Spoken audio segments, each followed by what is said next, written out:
Hi everyone, it's Jen from Fiber Me This. Today I want to share with you how to work a few of the stitches that are in the Over the Burrow kite shawl pattern.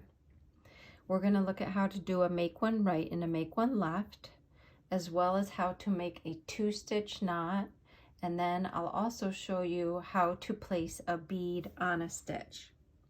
So all of the increases in this pattern are make one rights and make one lefts.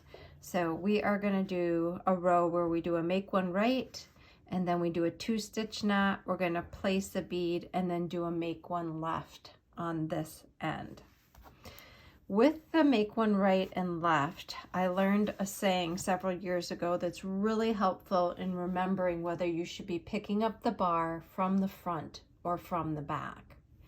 And the saying goes, I left through the front door. So if you imagine someone in a knit shop walking out the front door, I left through the front door and I came right back when they walk back in because they forgot something.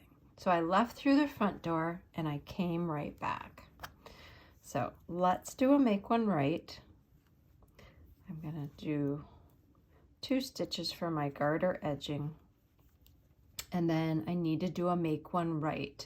So I came right back, which means I'm going to take my left needle and pick up the bar that is in between stitch 2 and 3 here, and I am going to knit that through the front. And I always pull a little bit on that stitch to open it up so I can get my needle in there to knit through the front, and that twists the stitch and allows me to knit it and have a nice little increase. All right, we'll do the make one left on the other end. In this pattern, there are a couple places, depending on what else is going on in the pattern, where you have to be very careful that you are picking up the right bar. So let me just take that out. When I pick up this bar, again, we're going to pick it up from the back. You can see that it pulls on the tension of the stitch next to it. So if you are not absolutely sure if you are picking up the right bar, and I'm using much thicker yarn here than you may be using for the pattern, you can always check to see if it's pulling the tension on the next stitch on your left hand needle. Okay, so we are going to knit that again to do our make one right. Then I'm going to knit a few stitches and show you how to do a 2-stitch knot. There are several sections in the pattern that have 2-stitch knots. So when you get to the point where it says make a 2-stitch knot, we are going to be working with the next 2 stitches on the left hand needle. We are going to skip stitch 1, skip stitch 2, and we are going to take our right hand needle and put it in between stitch 2 and 3. We are going to grab the working yarn and draw it through to the front, just like that.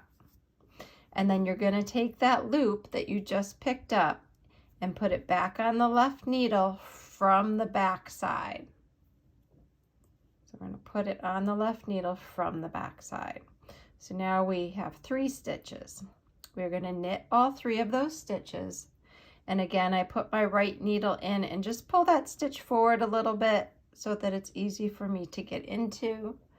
I'm going to knit that stitch.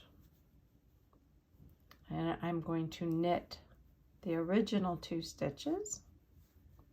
So now I have those 3 stitches on my right hand needle.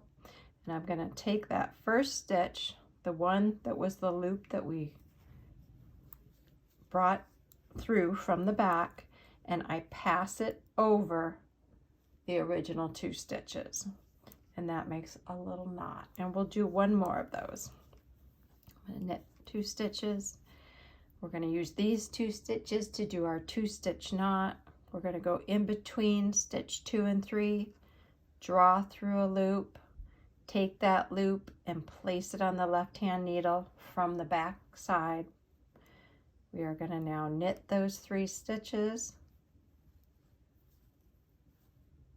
1, 2, 3, and then we are going to pass that first of the 3 over, and we're left with our original 2 stitches. Okay, next I'm going to knit 2 more stitches and show you how to place a bead. Some people use a small crochet hook or a tiny crochet hook. I like to use Super Floss, which you can get at any drugstore. It has this little fuzzy part. I just tie a knot in the end. I actually tie a knot around one of the beads. I string my beads on, and then when it's time for me to place a bead, the pattern will show a bold K, and that means that you should knit the stitch that we're gonna place a bead on. So we have our stitch knit. We're gonna take our Super Floss and feed it through from the right to the left. And I'm gonna bring that together with the, make a little loop so that my end and my Super Floss are together. And then I'm going to send a bead down, and I am going to thread it on there, and then just take my stitch off the needle, pass the bead onto the stitch, put the stitch back on the needle, take the Super Floss out, and just tighten up my stitch. And then your bead is placed on the stitch, and you want to tighten that up pretty snug. When we come back on the other side, you knit this stitch just like you normally would. And then lastly, let's do a make one left, and we'll do that 2 stitches from the end. Okay, we have 2 stitches left. We can clearly see our bar with this yarn. And we want to do a make one left. So it's I left through the front door. So I'm going to pick that bar up from the front, and then I'm going to knit it through the back loop. Just like that. And we can see our little twisted stitch that's going to give us our nice increase. And then just finish my row. So we have a make one right. We have 2 nice little knots. We have our bead, and then our make one left. If you have any questions about any of these stitches or anything else involving the Over the Burrow pattern, you can email me at fibermethis@gmail.com. Thanks so much.